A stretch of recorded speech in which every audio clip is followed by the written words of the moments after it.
क्या वाराणसी के ज्ञानवापी में मंदिर बनने का रास्ता साफ हो गया है?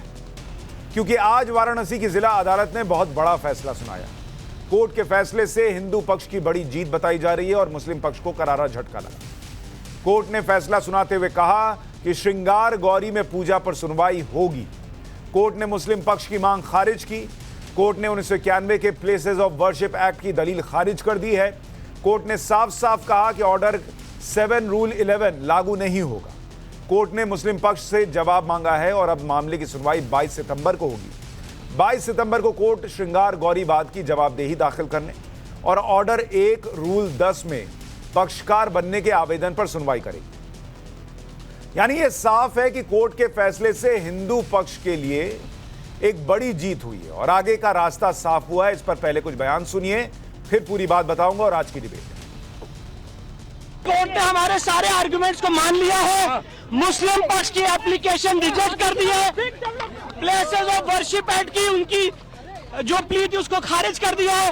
वक्फ एक्ट की प्ली को खारिज कर दिया है। कोर्ट ने कहा है कि सूट मेंटेनेबल है। अब इस मामले की अगली सुनवाई 22/9 को होगी और एविडेंस लीड की जाएगी। इशूज जैसे ही मुकदमा चिरा जज किया है और स्पष्ट कहा कि जो है प्रतिपक्ष का जो है 7-11 इस पर लागू नहीं होता, वक्फ बोर्ड लागू नहीं होता और इसमें हिंदू समाज की तरफ जीत हुई है। हिंदू समाज सनातन धर्मियों की जीत हुई है और 22 तारीख दिया गया है। पुनः जो है मुकदमा चलता है। उस दिन आज भी सोमवार है। निश्चित यह विजय दिन हिंदू समाज के लिए ज्ञानवापी मंदिर के लिए यह शिलान्यास का बीजारोपण का दिन है। जश्न कैसे होगा? बिल्कुल हर हर महादेव, हर काशीवासी, हर प्रदेशवासी हर हर महादेव कहेगा। तो कोर्ट के फैसले के बाद हिंदुओं में जश्न का माहौल है। पूरा काशी हर हर महादेव बोल रहा है और आज कोर्ट के फैसले के बाद अब ज्ञानवापी मामले में आगे श्रृंगार गौरी केस की सुनवाई जारी रहेगी। रोज पूजा की मांग पर बहस होगी, सर्वे रिपोर्ट पर नए सिरे से बहस होगी और सर्वे में मिले सबूत पर जिरह होगी। ज्ञानवापी परिसर के एएसआई सर्वे की मांग हिंदू पक्ष करेगा और शिवलिंग के कार्बन डेटिंग की भी मांग होगी। कोर्ट के फैसले के बाद मुस्लिम पक्ष की तरफ से भी बयान आया है। मुस्लिम पक्ष का कहना है कि वो जिला अदालत के फैसले के खिलाफ हाई कोर्ट जाएंगे। सिर्फ इतना कहना है कि कोर्ट का फैसला है वो हमें मंजूर है, मगर हम इनके फैसले को आगे चैलेंज करेंगे और हाई कोर्ट में चैलेंज करेंगे और जहां तक मुमकिन हो सकेगा मस्जिद की पैरवी में मुकम्मल तरीके से, बाज़ाब्ता तरीके से, पूरी ताकत और क़ुव्वत के साथ लड़ाई लड़ी जाएगी। देखिए, अदालत के फैसले का हम पूरा सम्मान करते हैं और अदलिया को जो भी फैसला अदलिया करेगी हमें पूरा मंजूर है। मगर मैं ये कहता हूँ कि बाबरी मस्जिद का मसला जैसे अदालत में गया वैसे ही ज्ञानवापी का मामला अदालत के अंदर चला गया है। लिहाजा इसको हम चाहते हैं कि हिंदू मुस्लिम पक्ष दोनों लोग बैठ के इस मामले का हल कर लें। अगर से मामले को दोनों धर्मगुरु बैठ जाए, हिंदू धर्मगुरु और मुस्लिम धर्मगुरु, और वहाँ के बाहर के लोग ना बैठे और वहाँ के लोकल लोग बैठे और लोकल लोग बैठ के इस मसले को अगर से देख लें तो मुझे उम्मीद है कि कोई रास्ते का हल निकल सकता है इसका। ज्ञानवापी मामले में कोर्ट के इस फैसले का बड़ा असर क्या होगा, इसे भी समझना होगा। कोर्ट ने 91 के प्लेसेस ऑफ वर्शिप एक्ट की दलील को खारिज कर दिया है। क्या इस फैसले का असर मथुरा ईदगाह केस में भी पड़ेगा? मथुरा ईदगाह केस में भी इस फैसले को आधार बनाया जा सकता है। मथुरा में भी इस कानून पर कई याचिकाओं पर सुनवाई चल रही है। अगर ऐसा होता है तो अयोध्या काशी के बाद मथुरा में भी मंदिर बनने का रास्ता साफ हो जाएगा। आज का ये फैसला अभूतपूर्व है और मथुरा श्री कृष्ण जन्मभूमि पर भी ये प्लेसेस ऑफ वर्शिप एक्ट 1991 का मामला अप्लाई ही नहीं करेगा। उसकी सर्टिफाइड कॉपी अभी हमने वहाँ से मंगा रहे हैं और कल हमारी तारीख है 16 तारीख को उसकी सर्टिफाइड कॉपी हम कोर्ट में दाखिल करेंगे और कोर्ट को माननीय न्यायालय को सब तथ्यों से अवगत कराएंगे कि ऑलरेडी सेम कोर्ट ने बनारस में इसमें ऑर्डर पास कर दिया है और केस को मेंटेनेबल माना है, पोषणीय माना है। ऐसे में राष्ट्रवाद में आज के सवाल हैं कि आज के फैसले के बाद ज्ञानवापी में मंदिर बनना तय होगा क्या? ज्ञानवापी मस्जिद पर हिंदू पक्ष की बड़ी जीत है, लेकिन आगे क्या होगा? ऑर्डर 7 रूल 11 खारिज, मुस्लिम पक्ष को यह करारा झटका है क्या?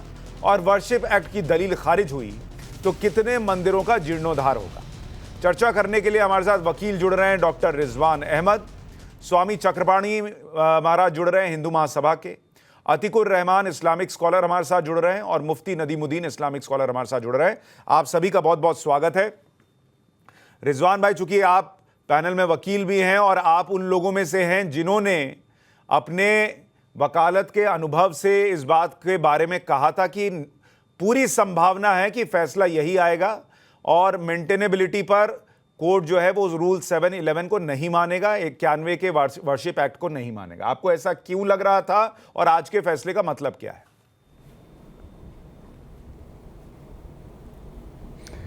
जय हिंद, वंदे मातरम। सबसे पहले देश को, सनातन धर्म को मानने वालों को, माता सिंगार गौरी के मानने वालों को, 5 बहनों को लाख लाख बधाई कि उनकी जो प्रार्थना थी उसको मेंटेनेबल माना गया है और ये मैं इसको एक सकारात्मक फैसला मानता हूँ। अब आपने कहा कि आपको ये लग रहा था कि बहुत हद तक कि फैसला यही आएगा। नहीं सुशांत भाई, मुझे बहुत हद तक नहीं लग रहा था फैसला यही आएगा।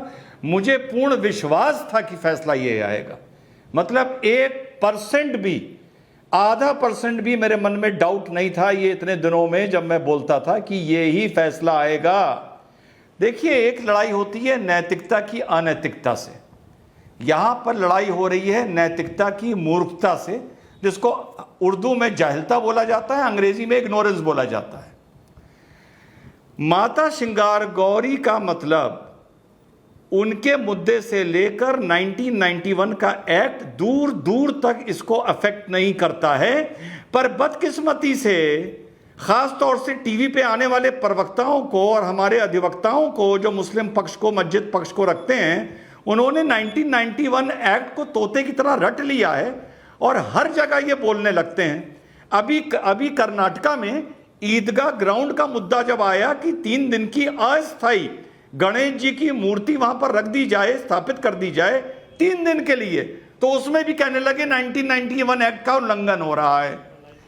माता सिंगार गौरी का पूजा जो रोकी गई वो था एक्ट ऑफ 1991 का उल्लंघन। भाई, जो रोकी गई, जो अलाउ की जाएगी वो नहीं है, क्योंकि 1947 के बाद राम जन्मभूमि मुद्दे को छोड़कर किसी और मुद्दे में किसी भी धार्मिक स्थान का स्वरूप नहीं बदला जा सकता था।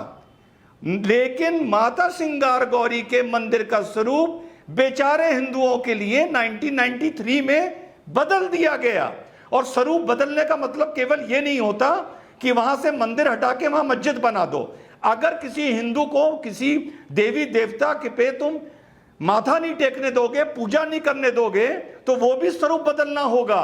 तो माता सिंगार गौरी के मंदिर में जो पूजा रोकी गई वो 1991 एक्ट का उल्लंघन था, ना कि जो अब आने वाले वक्त में अनुमति मिलेगी। अच्छा, अनुमति रिजवान भाई, मैं बाकी मेहमानों पर है। जाऊं उससे पहले एक बात और बताइए कि अब चूंकि ये मामला चल रहा है श्रृंगार गौरी पे पूजा अर्चना करने का, ठीक है, अब उस पर सुनवाई होगी, कोर्ट में सबूत रखे जाएंगे कि भाई 93 के पहले श्रृंगार गौरी में पूजा अर्चना होती थी, जब हिंदू पक्ष रखेगा, अब उस पर जो भी कोर्ट फैसला दे, अगर कोर्ट फैसला दे देता है कि भाई ठीक है श्रृंगार गौरी में पूजा अर्चना कीजिए, उस फैसले का फिर ज्ञान वापी में जो मंदिर बनना चाहिए उसके ऊपर क्या इंपैक्ट होगा और मस्जिद वहां से हटनी चाहिए उसके ऊपर क्या इंपैक्ट होगा?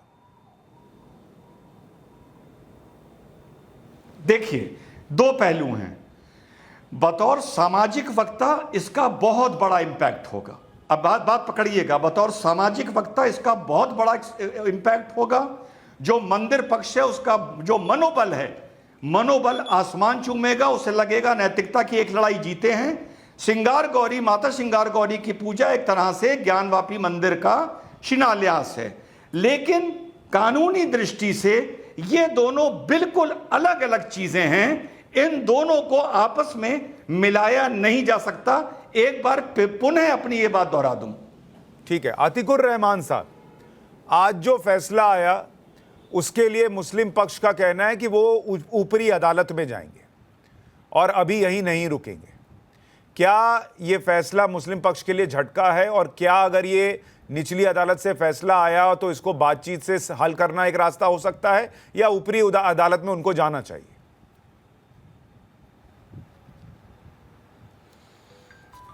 सुशांत जी, दोनों पक्षों को मेरी बधाई है।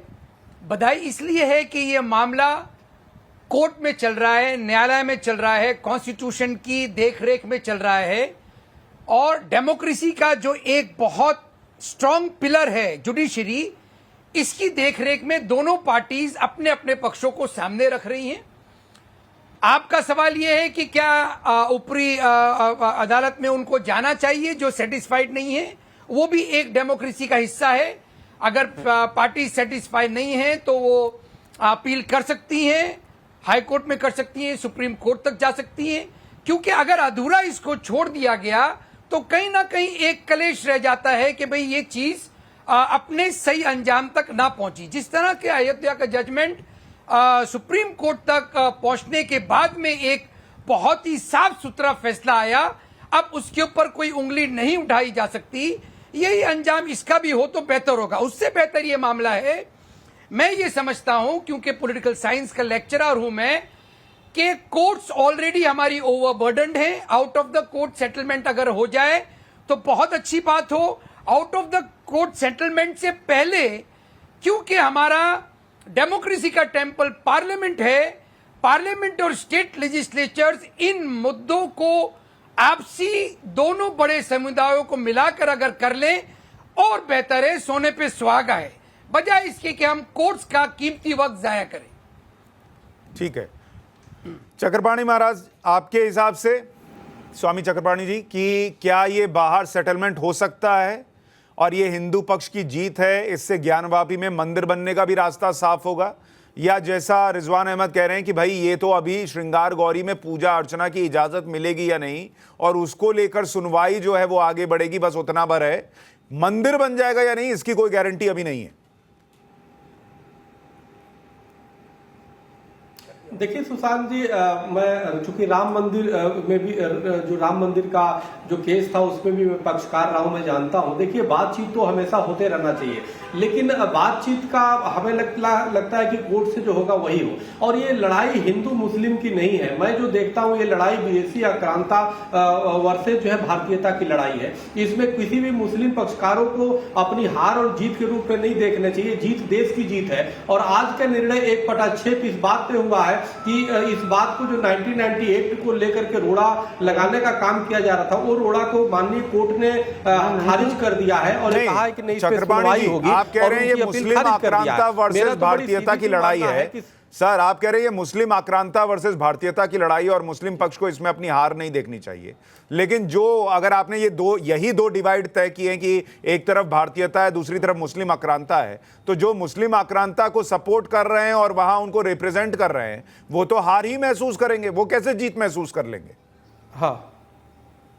हाँ बिल्कुल यही मैं समझाना चाहता हूं कि कभी समस्या ये है सुशांत जी कि जो असंतुष्ट लोग हैं तो न्यायालय से भी असंतुष्ट। देखिए पिछली बार जब सर्वेक्षण करने गए तो वहीं पे नारे कोर्ट के खिलाफ लगने लगे। तो जो असंतुष्ट है वो कोर्ट से भी असंतुष्ट होगा, मीडिया से भी असंतुष्ट होगा, सरकार से भी असंतुष्ट होगा और विक्टिम कार्ड खेलेगा कि हम पे अन्याय हो रहा है, अत्याचार हो रहा है। तो ये तय अब करना है सुशांत जी कि आप मुगलों की झंडा लेके चलोगे कि भारतीयता की झंडा लेके चलोगे। सवाल इस बात का है मुगलों के आज दुनिया में सुशांत जी कोई एक ऐसा मस्जिद बता दिए जहां पे भगवत देवी देवताओं का वहां पे प्रतीक हो, जहां पे स्वास्तिक का निशान हो, जहां पे ओम का निशान हो। ये तो सीधी सी बात है कि 6 जो वहां पे वापी थे काशी जी में, और औरंगजेब के प्रमाण है कि उसने तोड़ने का किस तरह से 1669 में आदेश दिया और तोड़ा गया उसको, या मथुरा को तोड़ा गया जो कृष्ण जन्मभूमि है। तो वो तो पूरी साक्ष्य और प्रमाण है। इसके बाद भी अगर नदीमुद्दीन जी, क्या मुसलमान इसको हार के तौर पर देखेगा? विक्टिम कार्ड जो है वो फिर से निकल कर आएगा, या वो इसमें भी विचार करेगा कि एक बार हो चुका अयोध्या में, अब कम से कम अगर काशी में भी 91 का एक्ट कोर्ट को लगता है कि नहीं टिक रहा है, वर्शिप एक्ट नहीं टिक रहा है, मेंटेनेबिलिटी है, तो कम से कम बातचीत के जरिए वो ये मैसेज तो दे कि भाई हम भी चाहते हैं कि चलो ठीक है इसमें मंदिर बन जाए। लेकिन आप लड़ाई लड़ेंगे सुप्रीम कोर्ट तक और फिर कहेंगे गंगा जमुनी तहजीब निभा रहे हैं, हम भाईचारा निभा रहे हैं, तो दोनों कैसे होगा? देखिए ये जरूर धक्का लगा है 91 एक्ट का, जो कवर बता रहे थे कि 91 का एक्ट रहने के बाद किसी तरह का स्टेटस नहीं बदला जाएगा, हेयरिंग नहीं होगी, मगर निचली अदालत ने 91 का वर्शिप एक्ट को साइड लाइन कर दिया है।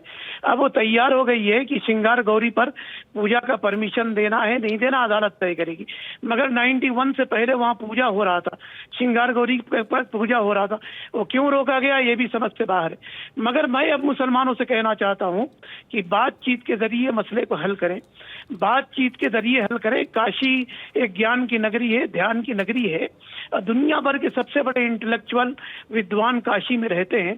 मुस्लिम वहीं के मुसलमान, इंतजामिया कमेटी के, न मुस्लिम पर्सनल आए न हम जैसे लोग आए, वहां की कमेटी और वहां के विद्वान इंटेलेक्चुअल बैठ करके बातचीत तय करके कोई रास्ता निकालें। एक मिनट